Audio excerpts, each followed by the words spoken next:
This is Heather Vickery with the Brave Files podcast, and you are listening to Pop Goes Your World. I'm Chris McBrien, and the pop culture from Generation X is everything to me.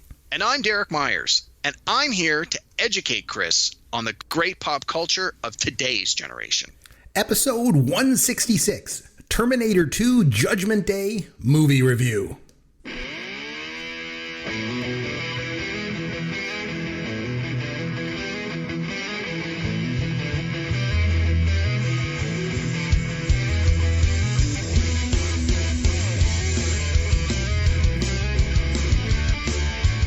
Hey, I'm Chris McBrien along with Derek Myers, and this is Pop Goes Your World, the pop culture podcast for the generations. Derek, how are you, my friend?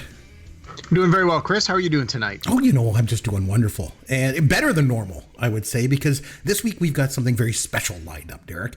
As I mentioned at the end of our last show, we're being joined by a very special guest this week. So, Derek, I always joke about how kids today don't like any of the good old movies from Generation X. Well, this week I'm going to be proven wrong because we are joined by YouTuber Luke Tilley, who is 12 years old but reviews old Gen X movies on his YouTube channel. Luke, thanks for joining us on the podcast. How are you doing?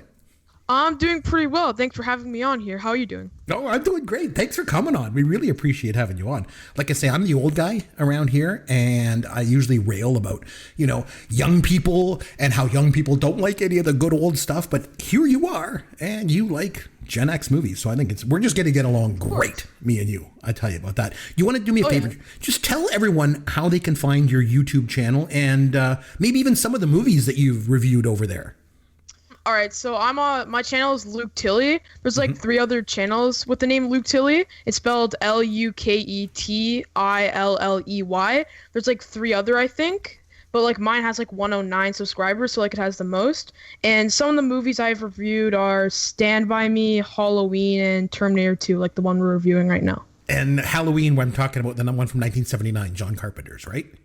Yeah. Nice, because there's been some remakes of that. I think Rob Zombie did one in like 2000 and stuff. So, that's great. Now, we usually start off the show around here, Luke.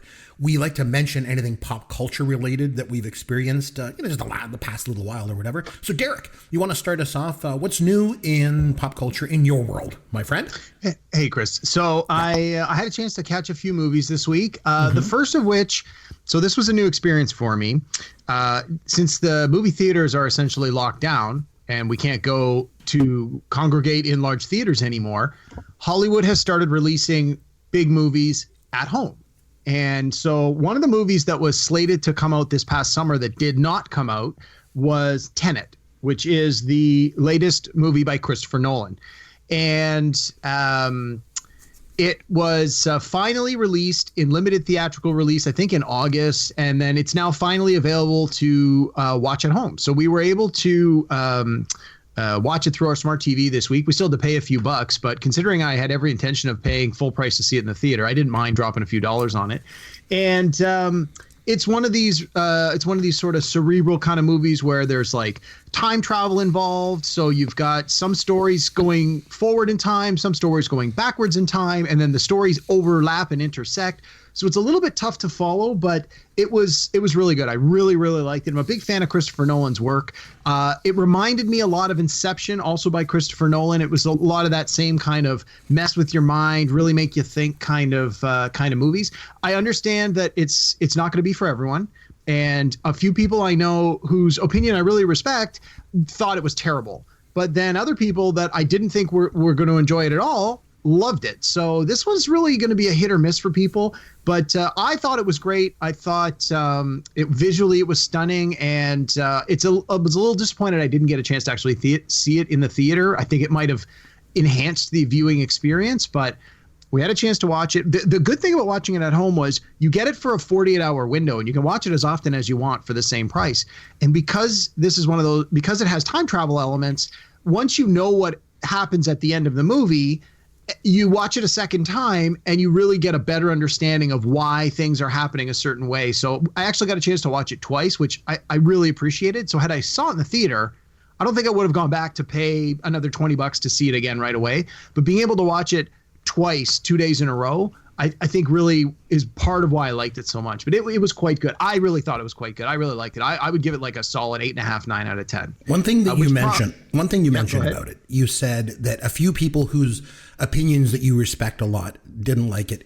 Am I one of those people? Let's say I respect your opinion, but when it comes to some of the newer movies, we're going to agree to disagree because I have a feeling I know what side of the fence you're going to land on. I was more just kind of fishing if you actually respected my opinion. That's all. So it's all good. Sure. Okay. Yes, definitely. Anything else? Well, I have a documentary.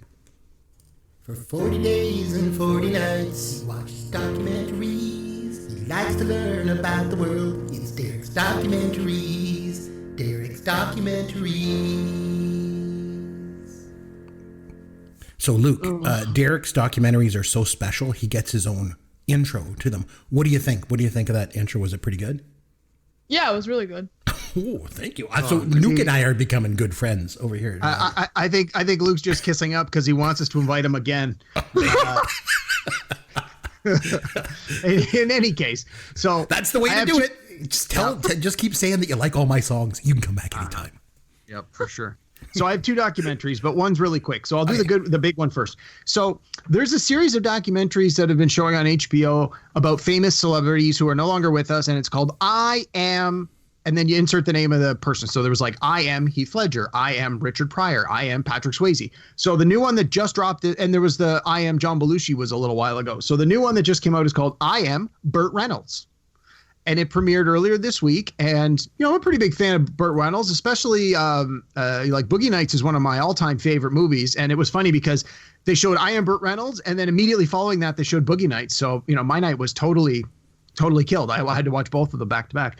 But the Burt Reynolds doc was really good. I didn't really know a lot about his early life and early career. So that was very educational. But I found that they really glossed over sort of the 80s for Burt Reynolds. They basically got up to the late 70s and Smokey and the Bandit, and then it was like right to Boogie Nights. And then he had problems with pills and drugs and other things and back problems, and then he was in Boogie Nights, and you're like, wow, like you really seem to go, because for me, I remember all those movies in the 80s with Burt Reynolds, and I know they weren't. Oh yeah, Stroker Ace. Cannonball Run. Oh man. Yeah, Cannonball Run, and there was a ton of them. Cannonball Run 2. Oh man. And so, yeah, I mean, I was a little disappointed they sort of just glossed over a lot of those, but it was still pretty good. It was pretty entertaining. It was very educational when it comes to learning about Burt Reynolds' career. So, yeah, I was glad I watched it. And, Chris, I think you'd really enjoy it. Just obviously Burt Reynolds right in your wheelhouse, and I know how much you love Smokey and the Bandit. Yes. And so if you have a chance to watch it, I would say take a look, try and find it. The other thing, the documentary that I had a chance to take a look at is a series on Netflix that a buddy of mine pointed out to me. It's called Song Exploder. Have you heard of this? Never even heard of it. Luke, have you heard of this? No, I have not. Yeah, I haven't heard of it either. So tell us about it. Okay, so they've done 2 seasons. Each season is 4 episodes long, and each episode is only 25 minutes. And basically what they do is they take a relatively popular song, and they interview the artists, and they talk about like how did you create this song? What were the influences? And it's just a little 20-minute behind-the-scenes documentary of how they came up with the ideas for the song. So like one of the songs is Losing My Religion by REM. The one I watched today was When You Were Young by The Killers. There's one that's Hurt by 9 Inch Nails. So, and then there's a couple other ones that are from more recent artists who I'm like, I don't really think I know this song. And then at the end of each episode, they play the song. The band performs the song. So you get, like they even said, they go, and now here's the song in its entirety. And so again, they were 25 minutes each. Really short, but if the song even remotely interests you or the band is a band that you enjoy, it's totally worth it. So I may not watch all 8 of them just because a couple of the songs I'm like don't care for it, but the ones that I have watched that are on songs I like, it was solid. So it's called Song Exploder on Netflix, and then the other one was I Am Burt Reynolds, which is on HBO. So all right, those are my 2. Luke, you mentioned you like to review older Gen X movies, and that's awesome, by the way. But what have you been up to lately? Have you watched any movies or TV shows of the past few weeks that you'd like to mention? No, not really. I just finished watching Terminator 2 right before we started this podcast. I haven't been watching too much movies lately. I've been watching like shows. Yeah. I got one thing I want to share. I got a new TV. I got it for Christmas. It's one of those newfangled smart TVs. Let me tell you, it's got this app on it that has every single season of some of my favorite TV shows of all time. There's The Jeffersons, there's Good Times, Facts of Life, and my 11-year-old son and I sat down and watched the pilot episode of Fantasy Island with Ricardo Montalban and Hervé Villechaize from 1977. And it was so funny because all of these shows that are on there have this disclaimer at the beginning. And it says something like, this program is presented as it was originally created. It may contain language, attitudes, cultural depictions, and racial prejudices which may offend today's audiences. And I was no kidding.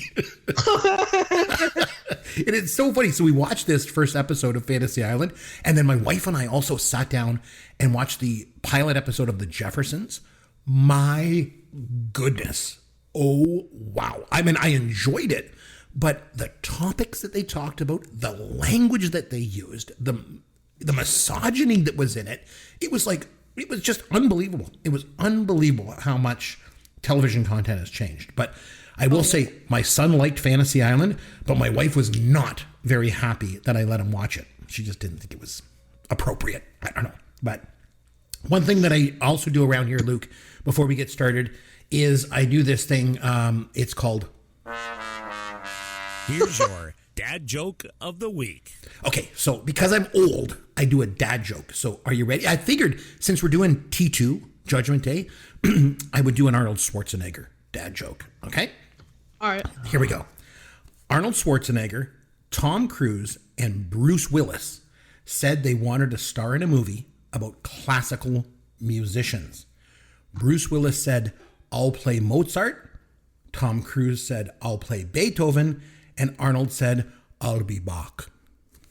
That was good. Yes, Luke liked it. Luke liked it, Of course man. he did. Oh my God. I No, think it that's was just clever, though. It was clever. Yeah, thank you very much. It was good, wasn't it? Oh, yeah. Oh, I yes. really like the I'll be back part of it. Oh, yes. was Take that one, Derek. Put that one in your pipe and smoke it.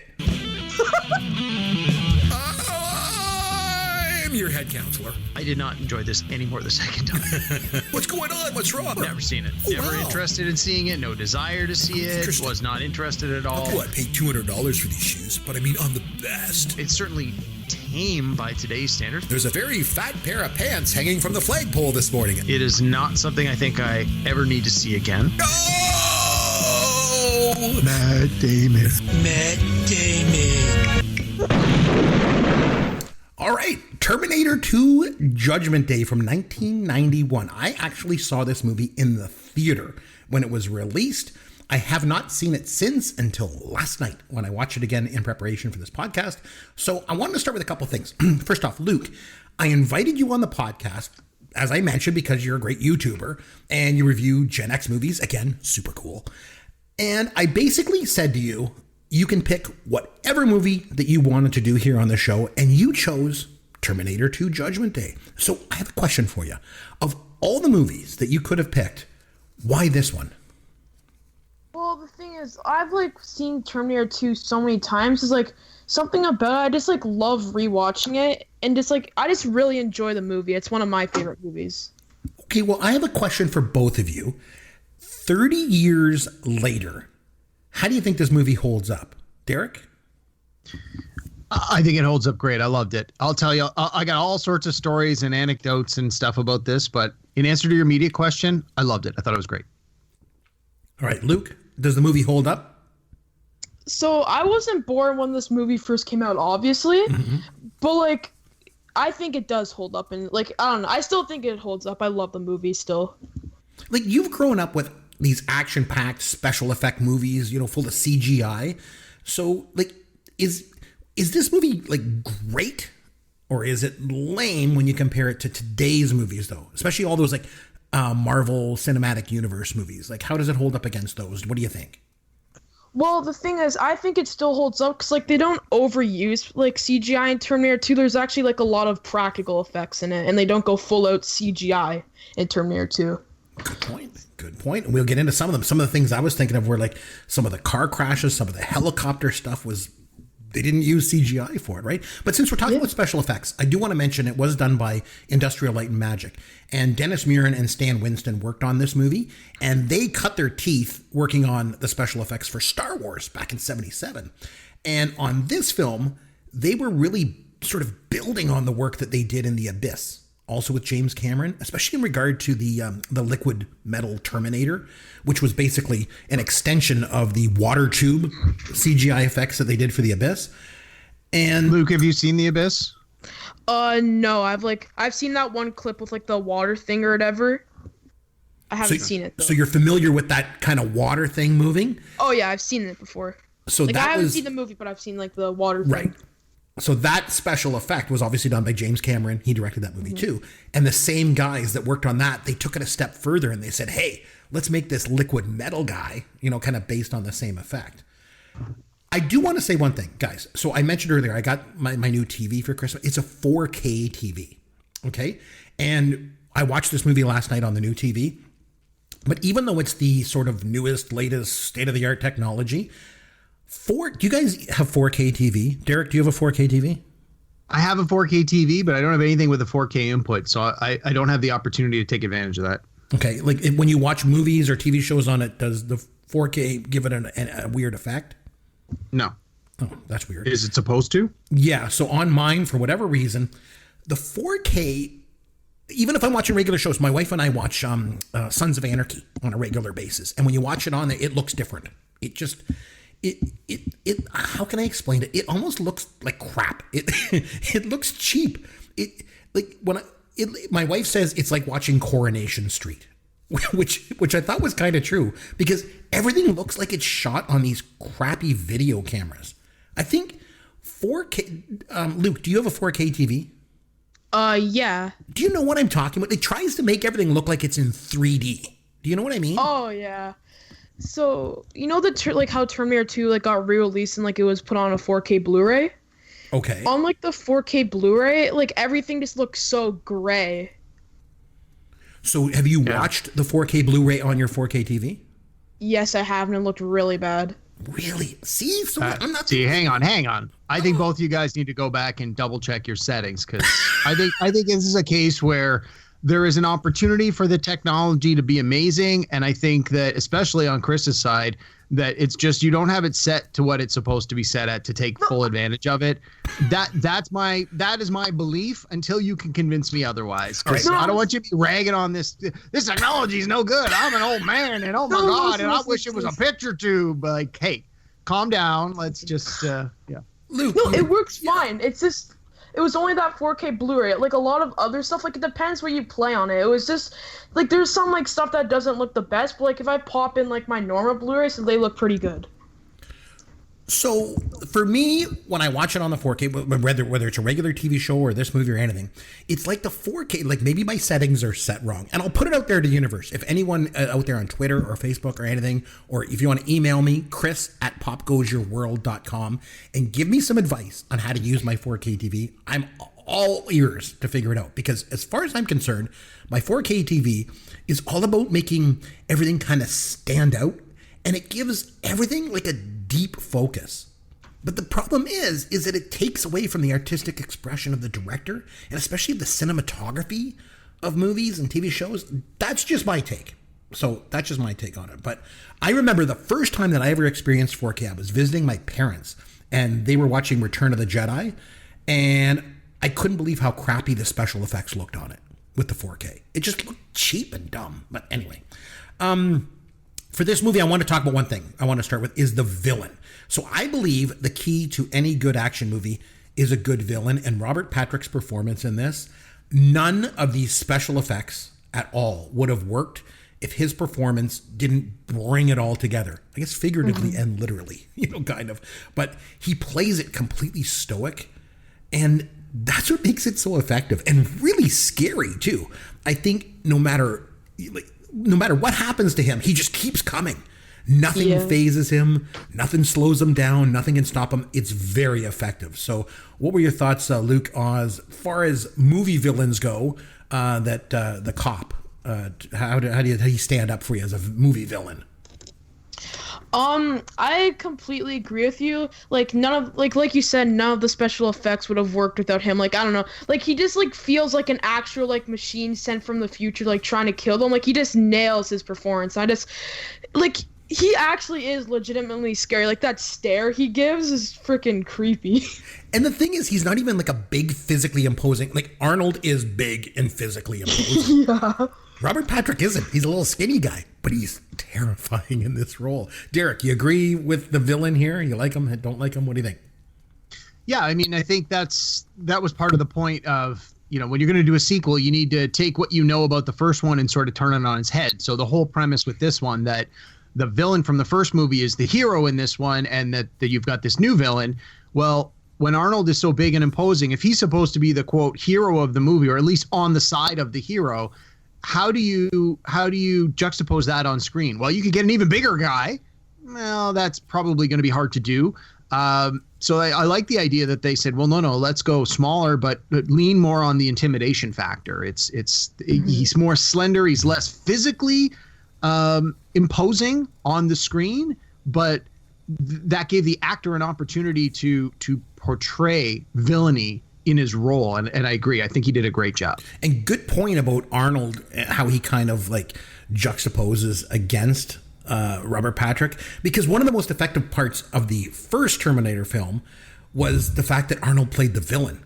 Because at the time, that was a little bit of a twist, because you don't always have the main star of your movie be the bad guy, at least in a big action movie, right? And then I like in the sequel, they go back and they make Arnold the good guy. He's the hero this time, right? And the twist happens early in the movie, but it's incredibly gratifying for the audience. I remember watching this movie in the theater, and the audience literally cheered out loud when you realize that Arnold is the good guy. Like it was quite a moment. Like I remember, so I mentioned Arnold and Robert Patrick play, two of the most prominent characters. But one thing I do want to mention is some of the other members of the cast, because this is one thing that stands out to me. I went into this movie again, not having seen it in 30 years, and thinking, oh, it's special effects. It's all special effects. I was actually astounded by how good the cast was in this movie. So one guy I want to mention was Earl Bowen. He played Silberman, Dr. Silberman. Remember that guy? Yep. That guy has been in so many things over the years. Like I remember he was in 9 to 5, the movie with Dolly Parton, and he was in The Man with Two Brains. But he did all these spots on TV shows back in the 80s, like Three's Company and Family Ties and Alf and stuff like that.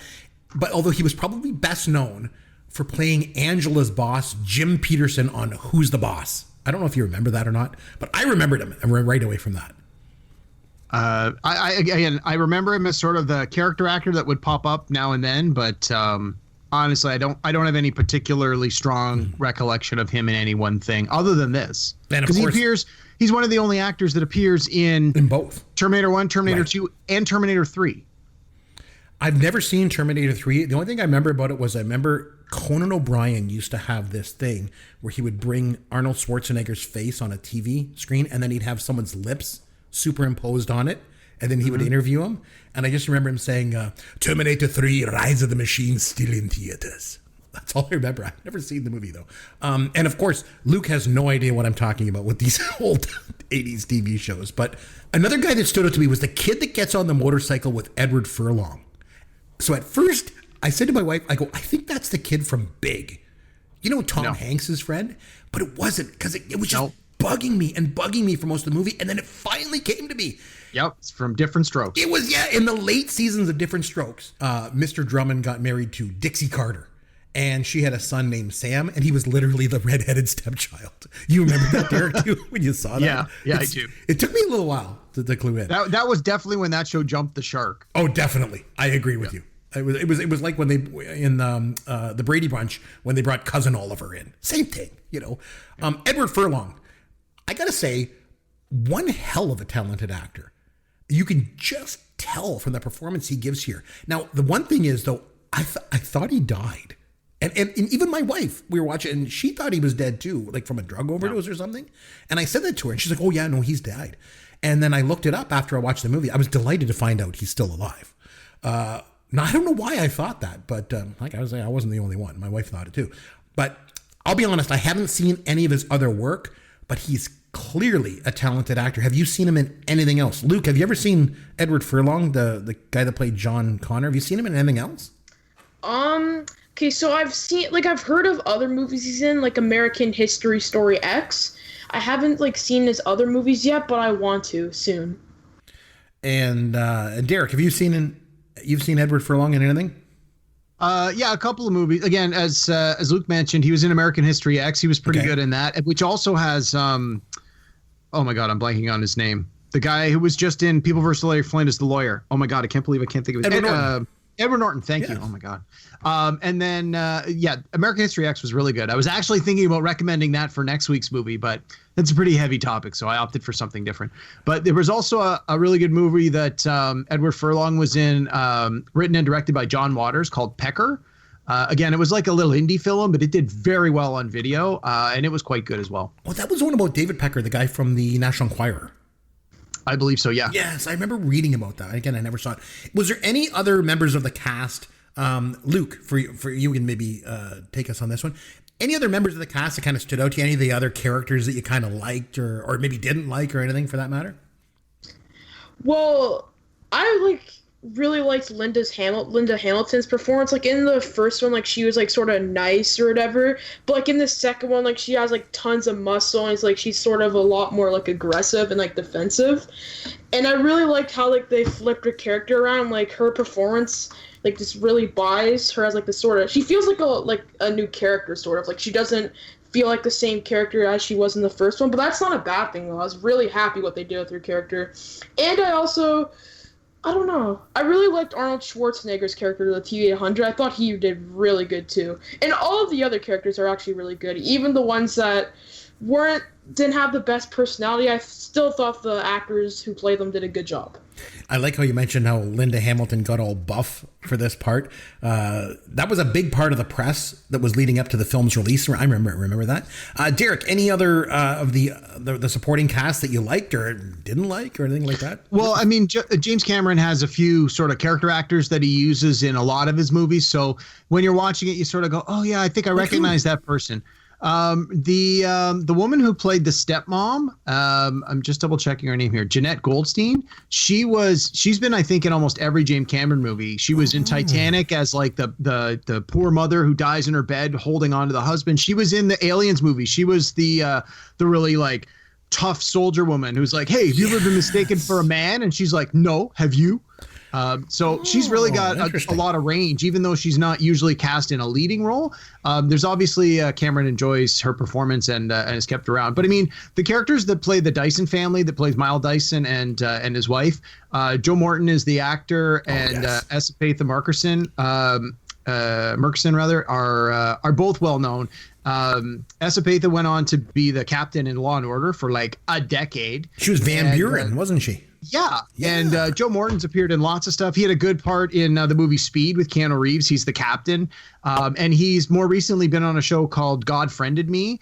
And let me tell you, that guy, he looks exactly the same 30 years later. He's aged very gracefully. Yes. But yeah, the performances are so good in this movie. I mean, that's the thing with James Cameron. He's been in the movie making business a long time. And even though this was 30 years ago, he was still pretty experienced when he made this film, and he's clearly got a good eye for talent. I mean, not that he's the casting agent, but I think once he finds people he knows are talented, he tends to lean on them to come back again and again. So yeah, there's a lot of great supporting performances. The other one is the guy who, when they go to Mexico and get all the guns that are buried in the bunker and stuff, where he's like, "Who's your big friend?" Uncle Bob. Okay, Uncle Bob.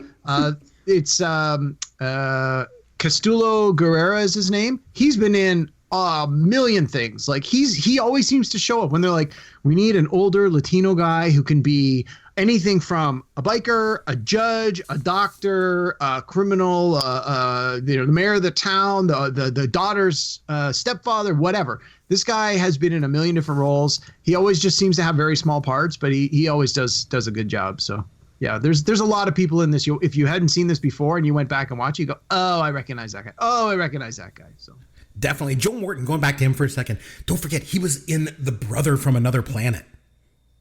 If you say so.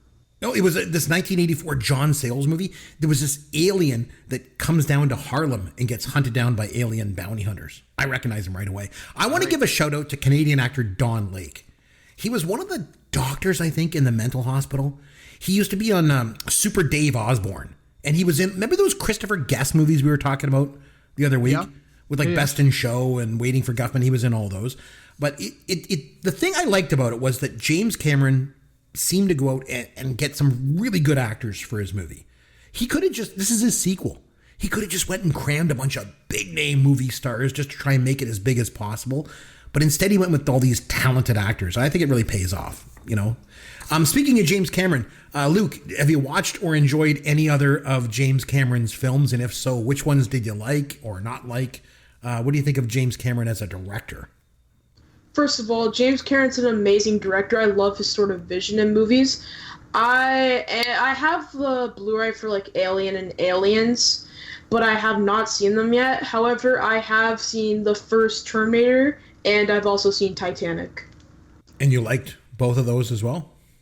I love them, both of them. So you really do have to go and watch Alien.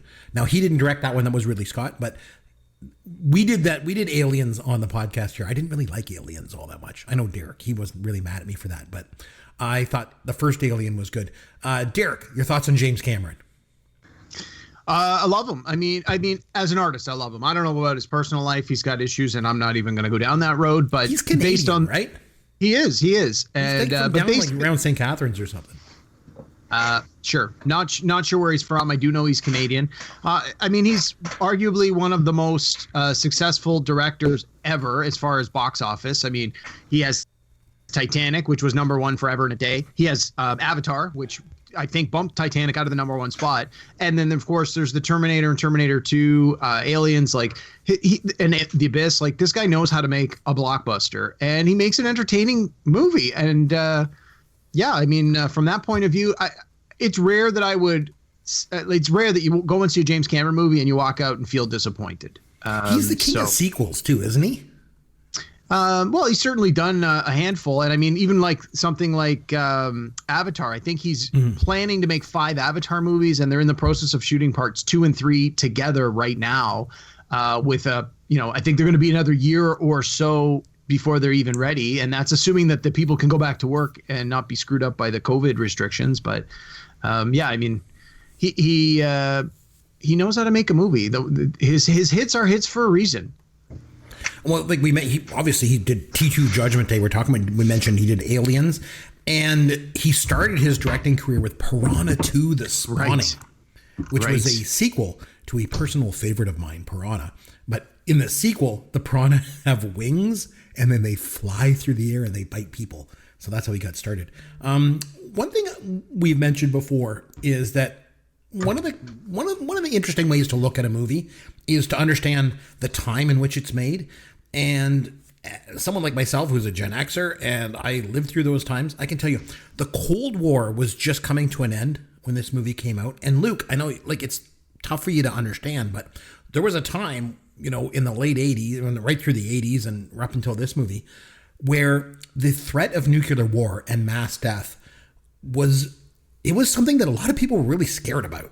And I remember there was a TV movie called The Day After back in the 80s. It was all about nuclear war and the aftermath. And for me, this movie, T2, is kind of it's like a pledge for peace. It talks about the horrors of nuclear war. And I wonder, Luke, as someone who's young and had never had to live through that time and never had to be scared of nuclear war, what was your take on all the nuclear war and devastation stuff in the film? How did you interpret a lot of that was going on? Well, I don't know, like I've sort of found like the thought of like just the whole world getting destroyed like really scary or whatever. And like the movie like explains like nuclear explosions and stuff like that really well. Like they actually make it like, I don't know, like they just do a good job on like I don't know, it's kind of hard to like think about in a sort of way because I've never really thought about nuclear wars and stuff like that. Exactly. Like you've never had to experience it, and that's great. I'm glad that people like yourself and my son have never had to live through that. But I mean, it was a very real thing. I mean, Derek, you're not quite as old as me, but you're older and you know what it's like, right? Yeah, but I mean, again, I'm not that much younger than you, but I never felt growing up like, oh my God, the world could come to an end. I mean, I was young, so I probably didn't understand the potential for that. But even as I got a little older for it, I don't know. I guess it was maybe just a tiny bit before my time. But I do remember that movie you were talking about, The Day After. I remember when after that aired, like a lot of people were like totally freaked out that weren't freaked out until that point. So that was a huge deal when it came out. Well, and the thing with James Cameron, too, is like, I think that he's sort of used his position, as being a famous director to sort of inject some social commentary into his films. Like in Avatar, we saw it with, sort of all about the environmentalism stuff. And they even mention in this movie, if a machine can learn the value of human life, maybe we can too. Like he seems to try to get messages across, as he's become more famous. A little bit about the movie itself. I want to mention the scene at the beginning when they're going to the mall and they're at the arcade. First thing, that's the same mall that was in Fast Times at Ridgemont High, by the way. Little piece of trivia. Luke, a couple things. I know that you review Gen X movies on your YouTube channel. You might not want to go back and do Fast Times. If you do, I didn't tell you to go back and watch that one. I don't want to get in trouble with your parents.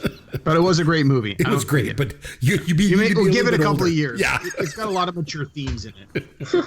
Exactly. But the other thing is, I got to tell you, Luke, man, one thing that your generation will never experience, and it's so bad. It's really too bad.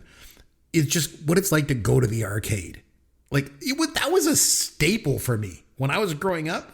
Man, I loved going to I had the all-time high score on Dragon's Lair at my local arcade. Like going to the arcade was just something so cool. Like now it's all video games at home, right? Mm-hmm. There's no such thing as arcades anymore. Do they even exist? They don't exist anymore, do they? Well, they have like retro arcades. There's a couple of them here in Toronto where it's appealing to people like you and I, Chris, where you go in, you pay a flat fee, and they have all those old school 70s and 80s console games, and you can just play them as often as you want. So I think it's like $10 for the whole night, and they're licensed so you can have a drink and something to eat, and you stay all night. And then they've got like pinball machines and video games. But again, these are all retro games from the 70s and 80s. I don't think there's a real market for them anymore now. It's hard to compete with like a PlayStation or an Xbox. Right. Yeah. One thing I thought was cool in this movie too was kind of the idea that it must be fun for a kid to have a pet Terminator, that'll do whatever that he says, because the kid at one point realizes that Arnold has to do whatever he says. So he orders him not to kill anyone. And so Arnold just shoots people in the knees. And it's just, you almost had to laugh because well, I guess the kid didn't tell him not to shoot anyone, just not kill anyone, right? And then, and even when the cops and the military are shooting at him, he just shoots everybody in the knees, which I thought it was, you shouldn't be laughing at this because, he's shooting people, but I thought it was interesting. So Chris, let me use this opportunity to jump in and tell you a little story then. So sure. When this movie first came out, much just like you, I saw it in the theater.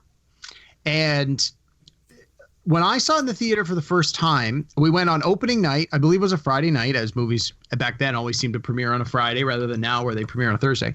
And I was working part-time at the local Canadian Tire. And my shift would end at 9:30 most nights because the store closed at 9. You were done by 9:30. The movie started at 10. And I can remember my buddy said, okay, we can go Friday night, but you have to get out of work at 9:30. You got to do whatever you can to make sure that you're out on time because it's going to be a close call. We've got the tickets ahead of time, but this was before reserved seating. So they're like, we're already going to get crappy seats. You need to do what you can. I'm like, hey, no problem. And then I remember for whatever reason, we didn't get out of work until 9:45. And my buddies are outside in the car, losing their mind. So when I come out, they're like, we're going to be late for this movie. We speed to the theater. We get there. We're like the very last people to go in the theater. The lights are going down and we go in and we We had to sit in the very front row, way off to the right side, like as far to the right as you can. Like we couldn't even see the entire screen. The seats were so bad. But even with that experience, the movie was fantastic. So then a couple of nights later, we had to go back and see it again. And we made sure we were on time that time. But it was that was my experience of seeing the theater. But before that, so the movie came out in the summer. A few months earlier, we had gone to see a movie called Run, starring Patrick Dempsey. Have you seen it? Of course you haven't seen it. It was terrible. I've never heard of it. Yeah. So anyway, I don't know why I remember this so clearly. We went to this movie Run. It came out in like February. So this would have been 3 or 4 months before Terminator. And when we went to see this movie, the audio was not working in the theater properly. So they started showing the coming attractions trailers at the beginning, like they always do. And we're watching trailers for movies with no sound. And people are yelling, boo, boo, turn the sound on. So they do a couple of trailers. And by now, a few people have thought, well, I got to, we can yell at the screen, but unless somebody goes to tell a manager, the sound is not going to come back on. So the people are leaving the theater to go get them to turn the sound on. And they start showing the trailer for Terminator 2. This is the very first time anybody in this theater has even seen this trailer. But there's no audio. We're just watching it. The audio comes back on with like 10 seconds left in the trailer. And it's at a part in the trailer where Arnold Schwarzenegger is on the motorbike with Edward Furlong. And all that happens is Arnold puts up his hands and says, I swear I will not kill anybody. Now, having no context and having no understanding that Arnold Schwarzenegger is not the villainous Terminator from the first movie, the theater erupts in laughter because people are like, that sound like it was totally unexpected. And nobody in that theater who saw the trailer in that way had any concept that Arnold Schwarzenegger was the good guy, having not heard the commentary that goes with it. Because, I mean, in years later since then, we've seen the trailer again. And the overdubbing is like, he was the villain in the first one, and now he's here to save John Connor. But when you don't have that audio and all you're getting is the shooting and the explosions, it's not immediately apparent that that's what the movie's about. So it was really interesting when we went to see Terminator for the very first time. We still had no clue that he was supposed to be the good guy because the one chance the trailer had to ruin that for us through some total fluke, no audio. So I don't know. Luke, I always remember it clearly. That. Oh, that's cool. So Luke, I have a question for you. The one thing about this movie that I didn't think was great was the whole side story with Dyson. So what did you think of all that? I liked it personally. I mean, I sort of liked how... Wait, it's just like spoilers or no spoilers? Oh, no, 30 years old. Spoil away. The thing's 30 years old, exactly. Spoil away. I do like how he sacrificed himself. I didn't mind the plot, actually. I sort of liked it. And Derek, what do you think? I personally thought that the Dyson side story was kind of dumb. No, I think it was necessary because I think part of the point of the story is that your actions have consequences. And that's the whole thing with the time, like with any time travel movie, is there's always that wrestling of, am I doing this time travel to make change? Or am I doing this time travel and I can't change anything because I don't want to screw up what's coming next? Even like Back to the Future, you think about it. The whole idea is he ends up back in the past unintentionally, and then when he realizes he's made change, he has to fix it, right? It's like most time travel movies have that sort of element of, can you affect the future by making changes in the past? And I think that the Dyson part of the story is important, that, you know, like she says, oh, he's got this thing, there's no fate but what we make for ourselves, that you can, you know, it's up to you to decide as an individual, what do you want to do? You have free will. You can make choices, and those choices have ramifications. And in this case, a choice made in 1991 is supposed to have change in 1997, I believe it is, when it's supposed to be Judgment Day. So yeah, no, I think it's necessary. I liked it. I already talked about the casting of Dyson. I thought that was good. No, I think it's necessary, and I enjoyed it. I like the actor that played him. Like I said, the brother from another planet. But they could have totally cut that out of the script. I think the movie would have been better off. It also would have been like 30 minutes shorter, which probably wouldn't be good. And the reason why I think that is because when Robert Patrick appears again after all that Dyson stuff, I was like, okay, here we go again. You know, like it was getting good again at that point. Like I felt like the movie was back on track. You know, I think the only thing in this movie that matters is Arnold and Patrick and Sarah and John. That's it. Luke, you mentioned earlier about some of the special effects and how a lot of them were done like without CGI, with real stuff. One of them I wanted to mention was the helicopter, and I kind of touched base on it. It's not like now. If they made the movie today, they would have just used CGI and just had the helicopter chasing them. But they actually had to somehow get a helicopter to fly under the highway overpasses, to shoot the movie. And so, I mean, like, any thoughts from yourself as a young person who is grown up with all these CGI movies, how important it is to have regular special effects in a movie? What do you think? I think it's really important. Like, I don't like how in these new movies, like how they just use so much CGI when they could clearly use practical effects and it would clearly look better. But yeah, I knew about like that helicopter like chase sequence, how like apparently like James Cameron like had to record it himself because like none of the crew wanted to film it. I thought the helicopter chase sequence, like, it actually feels intense because it's really happening. Like, people are really like flying helicopters and filming it. And yeah, I just really like how much practical effects. So what you're saying is practical special effects are better than CGI, right? I think practical effects are a bit better, just because it looks more real.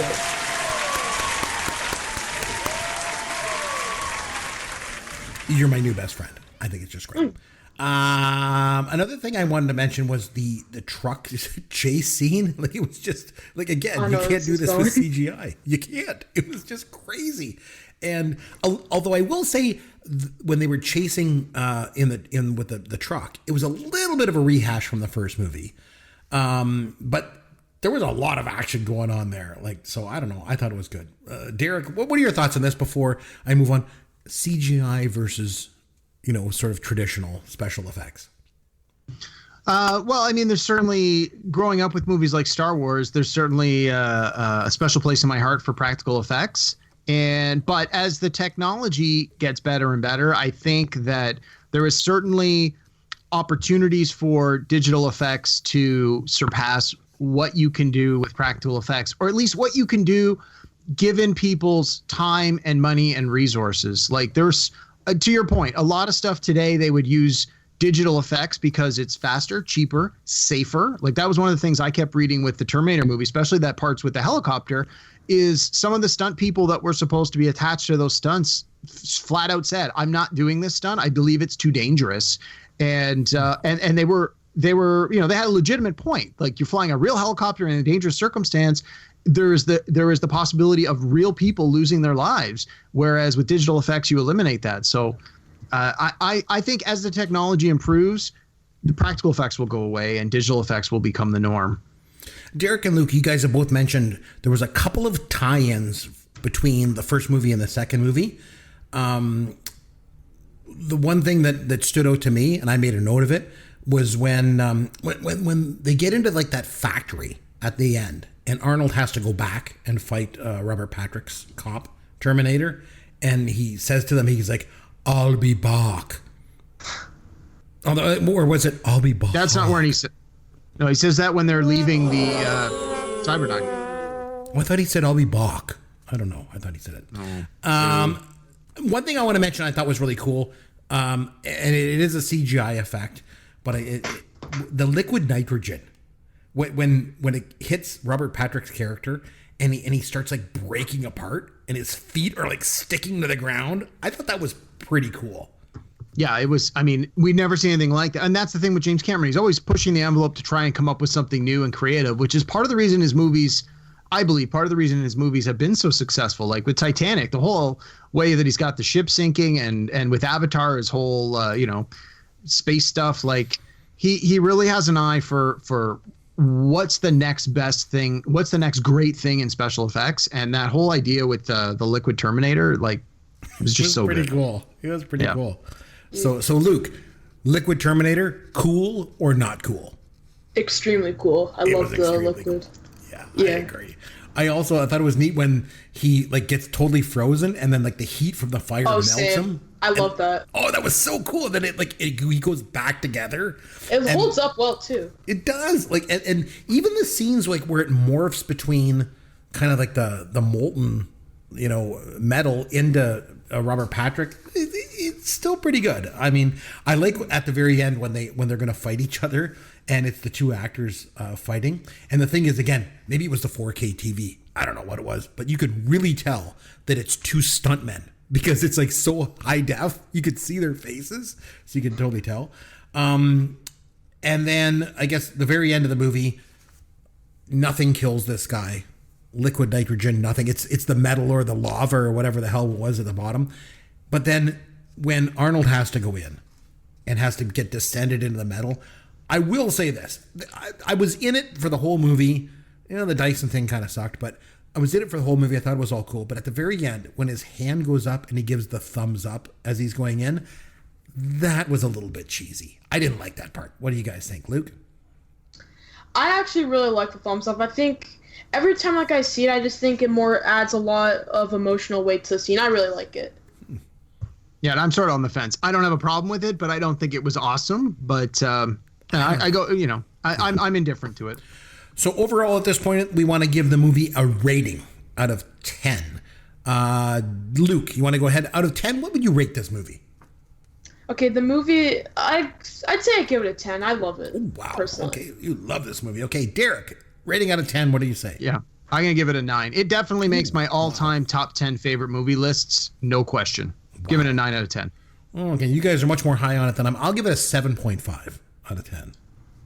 I suck, though, too. You got to remember that. Well, you said it. I mean, I'm agreeing with it, but you said it. Oh, whatever. All right, time now to have some fun with Caveman. Okay, so Luke, I don't know if you know this. I don't know if you're a regular listener of the show, but I like to write songs and debut them here on the podcast. You know, we all know that around here. Oh, no. And don't. Please don't. And thought we were getting a whole week off from this. So no one. The good news is there's no new songs, Derek. So, all right. Woo. But the thing is, when it comes to my songs, last week, Derek, oh man, you mentioned that I asked you if you liked my song last week, and you said picking between my songs was like picking between piles of poop. So yeah, that sounds like something I'd say. Yeah, you but said with that love, last week. Chris, with love. Yeah, I'm sure it was with love. Because I respect your opinion, as we've already established on this show. So calling my songs piles of poop, is done with love. This segment is also going to be done with love. So here's what we're going to do. We're going to play a little game of Arnold Schwarzenegger trivia. I'm going to alternate between asking Luke questions and asking Derek questions. And whoever gets the most right answers will be named the king of Arnold Schwarzenegger trivia, and the loser will be named a pile of poop. Oh, jeez. Okay. Luke, we're going to start with you. Arnold Schwarzenegger, the star of this movie. Okay? What is Arnold Schwarzenegger's first name? Oh, what? What's his first name? Arnold Schwarzenegger. Arnold. What? Correct. Yes, you got one right. I thought it was gonna have like a different long form name or something. No. It's I'm easy with these. I give easy questions. Derek, spell Schwarzenegger. Am I allowed to look it up? No. Then I'm just gonna save the embarrassment and say I don't know how to spell it properly. Sorry, 1 for Luke, 0 for Derek. Luke, complete the title of this movie. Okay. Terminator 2, Judgment blank. Day. Very good. Derek, how many seconds are there in a day? A lot. I'm sorry, you don't know the answer. Luke, what country? 24. What country was Arnold Schwarzenegger born in? Austria. Very good. Derek, can you name the hospital that he was born in? No, I cannot. But can you? I want the answer. It was Krankenhaus de Elizabethan. Oh, it was right on the tip of my tongue. If you'd give me more time, I totally would have come up with that. Luke, from 2003 to 2011, Arnold Schwarzenegger was the governor of which U.S. state? Australia. Close enough. It was California. Derek, what was the first piece of legislation that he signed into law? Clean Air Act. Oh, I'm sorry. It was the Vehicle Registration Fee Restoration Act. All I right, thought that was Luke. the second one. Luke, in 1990, Arnold Schwarzenegger starred in a movie where he posed as a kindergarten teacher but was really a cop. What was the name of the movie where he played a kindergarten cop? Kindergarten cop. You are correct. Very good. Derek, what is Arnold Schwarzenegger's IQ? Oh, geez, I don't know. 110. I'm sorry, it's 135. I knew he's a smart guy. Yeah. Luke, in one of his most famous roles, Arnold Schwarzenegger played a character called Conan the what? I don't know. You were close enough. It's Conan the Barbarian. Derek, Oh. name the language and the original term that the word barbarian is derived from. It's from the, I don't know, Norse. Yeah, it's from the Greek word barbarous. Luke, Of course. in the movie Jingle All the Way, Arnold Schwarzenegger plays a man trying to find the perfect present to put under the tree for his son. The movie takes place around which holiday? Christmas. Correct. Very good. Derek, where did the idea of the Christmas tree first originate? I don't know. It was 15th century German Christians.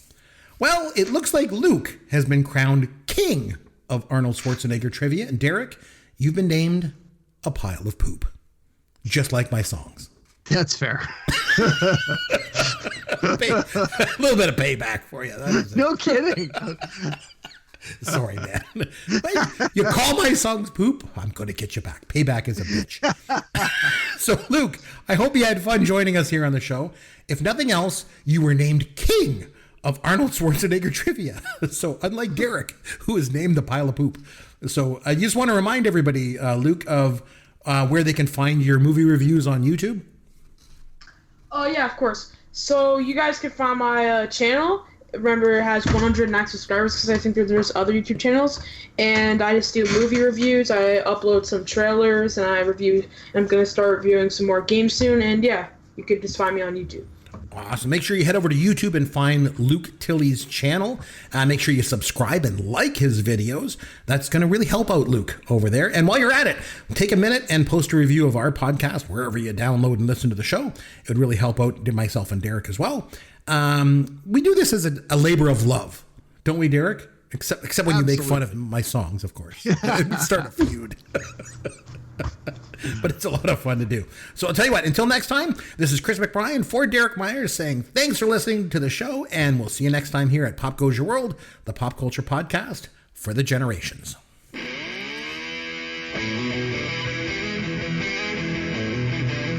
Thanks for listening to Pop Goes Your World. You can contact Chris and Derek at popgoesyourworld.com. Please take a minute and review the podcast on iTunes or wherever you download and listen to the show.